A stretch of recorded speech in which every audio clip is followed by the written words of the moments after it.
The Calixian sovereign armada hung in the silent velvet of space, 1,000 ships glittering like a swarm of disciplined, deadly jewels.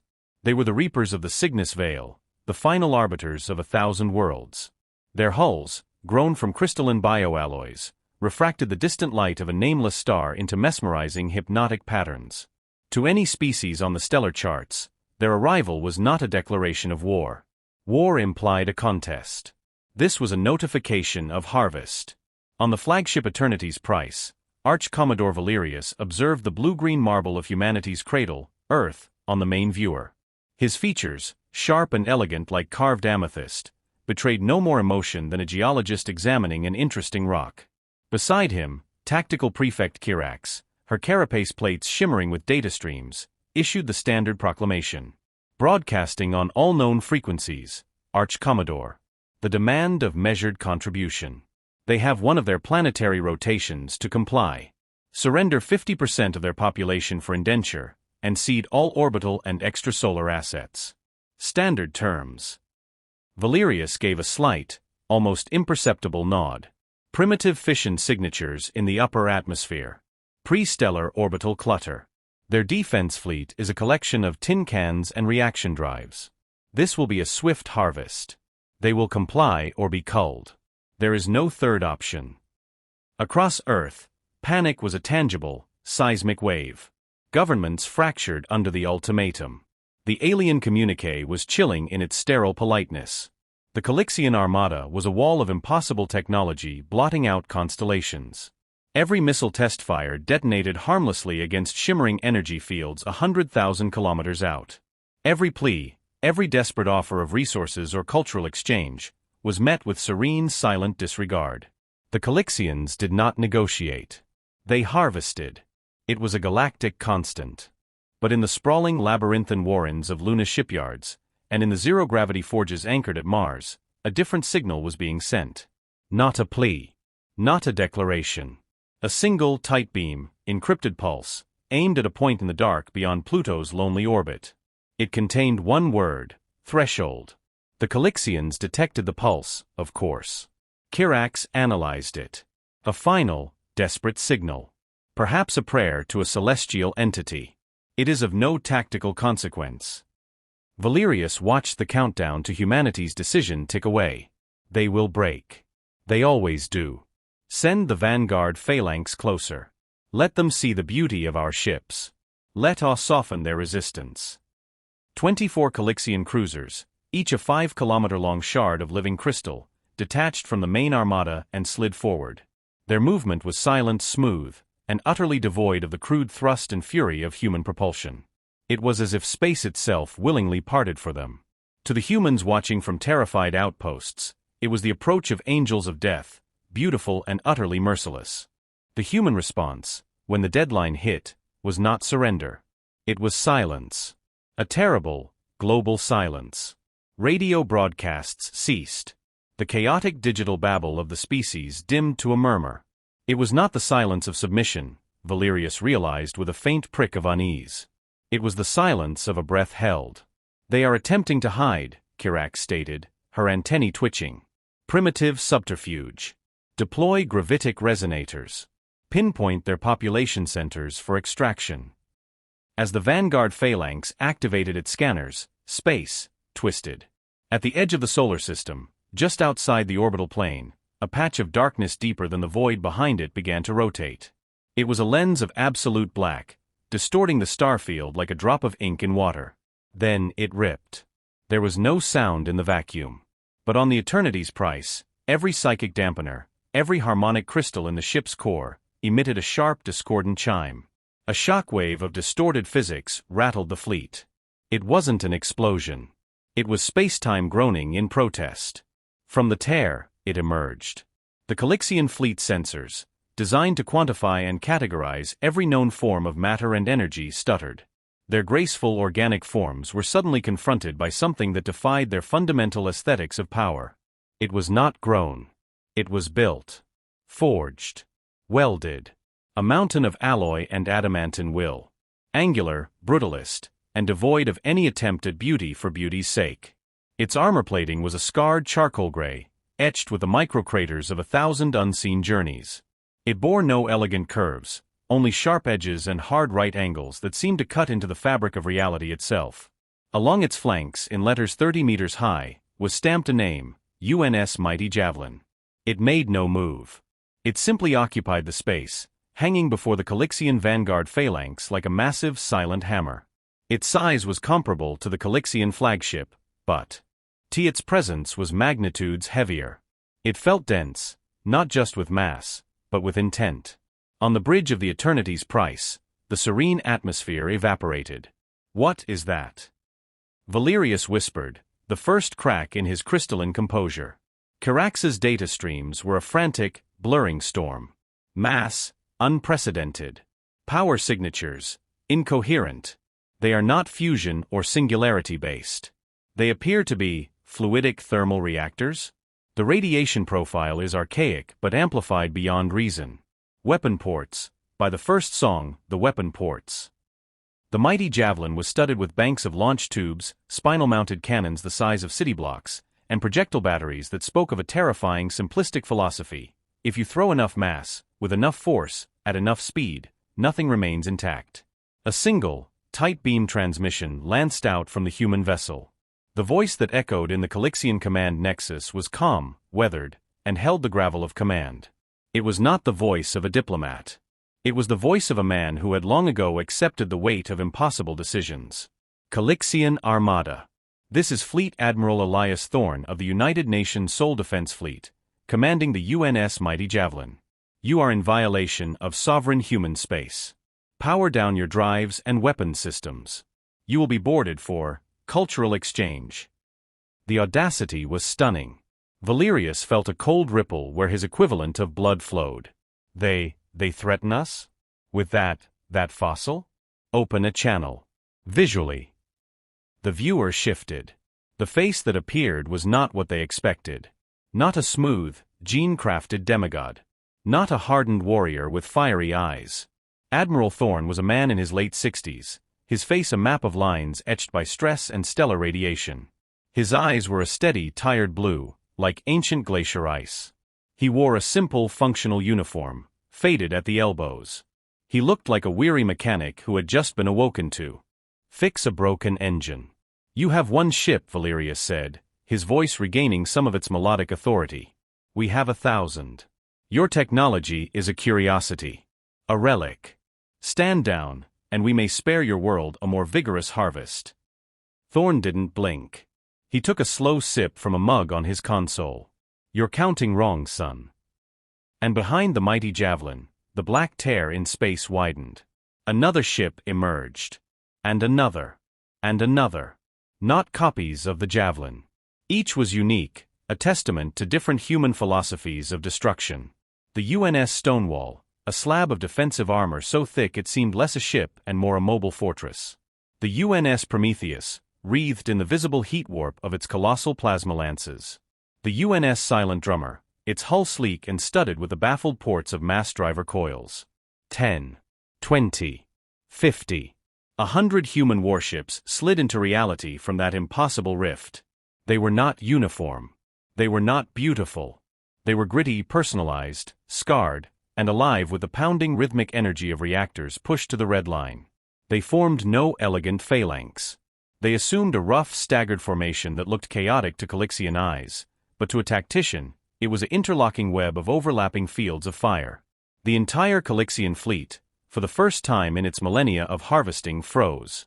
Not just physically, but cognitively. Their tactical models shattered. This was not how the universe worked. Pre-FTL species did not possess warp technology.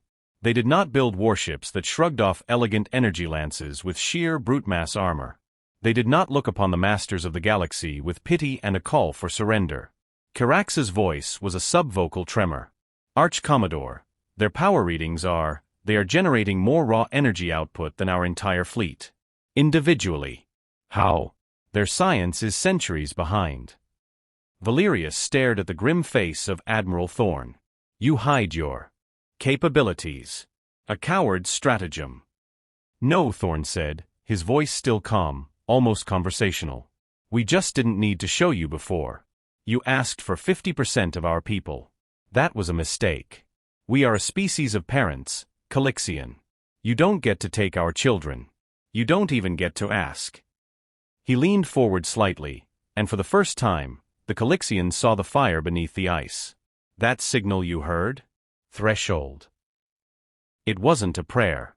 It was an invitation. You just crossed ours. Now for the last time. Power. Down. Valerius, his pride punctured, made the fatal error. He gave the order to fire.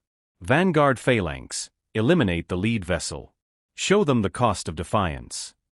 24 beams of coherent crystalline energy, capable of slicing a planet's crust, lanced across the void.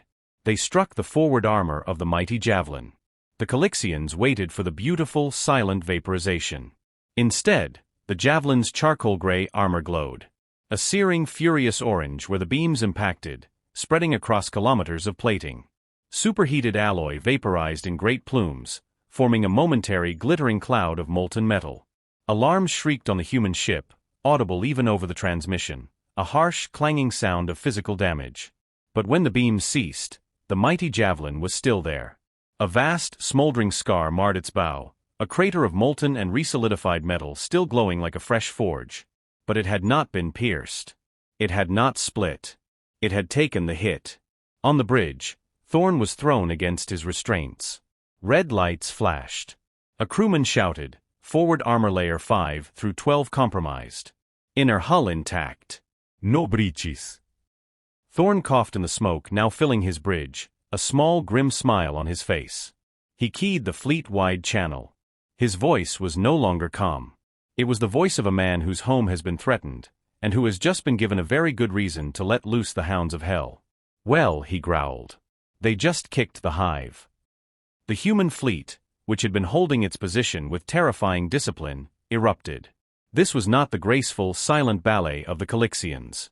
This was industrial, elemental violence. The Prometheus fired its plasma lances. Not thin beams, but roaring rivers of starfire that washed over a Calixian cruiser's harmonic shields. The shields held for a nanosecond, singing a shriek of overloaded frequencies, before collapsing. The molten plasma then ate into the crystalline hull. Not slicing, but melting it like wax under a blowtorch.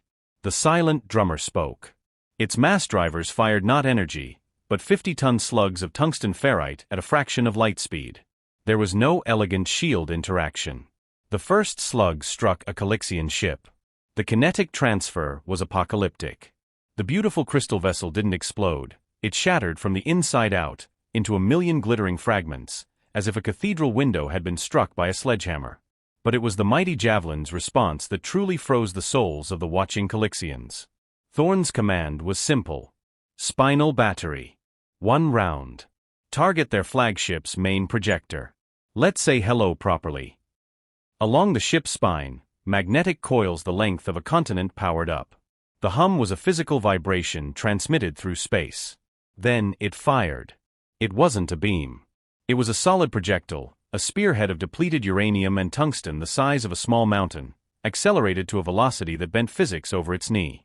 It crossed the distance between the fleets in an eye blink. It did not strike the Eternity's Price's shields. It passed through them. The Calixian harmonic shields, designed to dissipate and deflect energy, were utterly useless against this monument of pure, unstoppable momentum. The projectile struck the flagship's elegant forward sensor array, and kept going. It tore through decks, through crystalline spires, through gardens and command nodes and living quarters, exiting through the rear of the ship in a plume of vaporized matter and frozen atmosphere. It wasn't an explosion. It was a tunnel of pure ruin punched clean through the heart of their greatest ship. The Eternity's Price was not destroyed. It was maimed. Humiliated. Its beautiful song was replaced by the screaming whine of ruptured conduits and the silent horror of vacuum. On its bridge, Valerius clung to his podium, staring at the jagged hole that now transected his vessel. He could see stars out the other side. The elegance, the certainty, the supreme power of the Calixian harvest. It was gone, replaced by the raw, screeching reality of Newtonian physics wielded with vicious intent. They don't fight to disable, Kirax breathed, her carapace pale with shock. They fight to annihilate. They aim for structural integrity. They target life support. She looked at the tactical display, where human fighters, clumsy roaring things spewing chemical propellant, were swarming a disabled Calixian cruiser, not to destroy it, but to board it. They are not seeking a surrender. They are seeking total engagement. The human fleet advanced. It was a slow, relentless push. A grinding, methodical, and brutally efficient dismantling of the Calixian vanguard. Their ships could take punishment that would shatter Calixian vessels, and they returned it tenfold with a kind of pragmatic fury. They fought like every ship was their last stand. They fought like cornered animals who had just discovered they were, in fact, the apex predators. A Calixian boarding party, in a desperate move, managed to latch onto the scarred hull of the mighty Javelin near the bridge. They cut their way in, expecting to find a pristine command center, a jewel of technology. They found corridors lit by emergency red strobes, filled with smoke and the smell of ozone, burnt wiring, and human sweat. Conduits hung from ceilings, spraying sparks. The gravity was fluctuating, causing them to stumble. They moved towards the bridge, cutting through blast doors warped by heat. They expected to face disciplined soldiers in powered armor. Instead, they were met by a haphazard line of humans. A young ensign with a handheld welding torch, her face smudged with soot, hands shaking but stance firm. An older engineer with a heavy hydraulic wrench, his overalls stained with coolant. A communications officer clutching a sidearm she clearly didn't know how to hold properly. They were terrified. Their eyes were wide. But they didn't yield the corridor. The Calixians, raised in a caste-based society of perfect order, were stunned. These were not warriors. These were crew. Civilians in uniform. And they were prepared to die to protect a doorway. Before the firefight could erupt, Admiral Thorne's voice boomed from a wall speaker, scratchy with interference. "Stand down, Marines. Let them through to the bridge. I'll have a word." The human crew, with clear reluctance, lowered their makeshift weapons. The Calixian soldiers, their own crystalline weapons humming, moved past them, their senses overwhelmed by the chaos, the smell, the shocking improvisation of it all. They entered the bridge of the mighty Javelin. It was not a serene command nexus. It was a storm. Screens were cracked or dead. Crews shouted over the din of damage reports, their voices hoarse. Two medics were patching a wound on a navigator's head without leaving her station. In the center of it all stood Admiral Thorne, his uniform jacket gone, sleeves rolled up, a smudge of grime on his forehead. He was studying a tactical hologram that fizzed and spat static. He turned as the Calixians entered, their weapons raised. He didn't reach for a sidearm. He simply looked at their leader, a striker prime named Xylos. "Took you long enough," Thorne said, his voice weary. "You'll want to see this." He gestured to the main viewer, now showing a feed from outside. The Calixian vanguard phalanx was in ruins. Their main armada hung back, utterly still, unsure. But the view wasn't on them. It was on the Eternity's price, bleeding atmosphere and crystal shards. "Your ship is critically damaged," Thorne said, not with gloating, but with the tone of a doctor stating a fact. "Life support failing on decks 7 through 40. Your main power conduit is sheared. You have maybe an hour before cascade failures reach your antimatter containment." Xylos's weapon wavered. You would state our weakness so openly?" "It's not a statement. It's an offer." Thorne turned fully to him. The fire was gone from his eyes, replaced by that deep glacier calm. "We've got 3 heavy tugs and a hospital ship moving into position from our second wave. We can evacuate your wounded, patch your conduits, and get your core stabilized. Enough for you to make a slow warp back to Calixian space." The bridge fell silent, save for the beep of consoles. The Calixian soldiers were utterly baffled. Mercy was not a concept in the harvest. The weak were culled, not mended. "Why?" Xylos finally managed. "We came to enslave your species. We fired upon you. We boarded your vessel. Why would you aid us?" Thorne looked around his own battered bridge, at his tired, wounded, but unbeaten crew. He looked at the young ensign who had stood in the corridor with a welding torch. He looked back at Xylos, and in that moment, the Admiral seemed to speak for every human who had ever stared into the dark and refused to blink. "Because we're not you," he said, his voice low but carrying to every corner of the room. "We don't harvest. We don't cull. We build. We fix. We protect. even the things that try to break us." He pointed a blunt finger at the viewer. "That's your people out there, dying of their own arrogance. I won't let them die of my spite. That's the line. That's what makes us human. Now, are you going to lower that fancy crystal shooter and help me save your crew, or are you going to stand there and prove me right about everything?" The Calixian armada did not freeze a second time. This time, they withdrew. Not in rout, but in a dazed, slow retreat, covered by the very human ships they had come to conquer. The image that would be seared into the galactic consciousness was not of human warships firing, but of blunt, ugly human tugs nudging the graceful wounded Eternity's price to safety, while boxy human shuttles ferried Calixian wounded to the human hospital ship Florence Nightingale. On the bridge of the Eternity's price, Arch-Commodore Valerius, his arm in a human-made medical splint, watched the feat of the human engineers in heavy, armored environment suits working alongside Calixian technicians to seal the breach in his hull. They used arc welders and metallic sealant foam. It was crude, ugly work. It would leave a scar. It would also save his ship. He opened a channel to the mighty javelin. Admiral Thorne appeared, now cleaned up slightly, but the exhaustion was profound. "You have given us much to consider, Admiral," Valerius said, his melodic voice subdued. "Your power was not what we miscalculated. It was its source. You do not draw strength from perfect harmony, or from the cold logic of the harvest." "No," Thorne agreed. "You draw it from this." Valerius gestured helplessly. "From the willingness of a child to face a soldier with a tool. From the decision to mend the hand that struck you. Your ship is not a weapon of war. It is a lifeboat. For your entire species. Every plate of armor, every gun, is shaped not by a desire to dominate, but by a terror of loss. It is all defense. Profound, overwhelming, and terrifying defense." Thorne was silent for a moment. "We look into the dark, Valerius. We've always seen monsters there. So we built a bigger lamp, and a stronger lock for the door. You just mistook our lock for a weapon. It's not. It's a promise. A promise that whatever comes out of the dark for our children, it will find us standing here. And we will not move."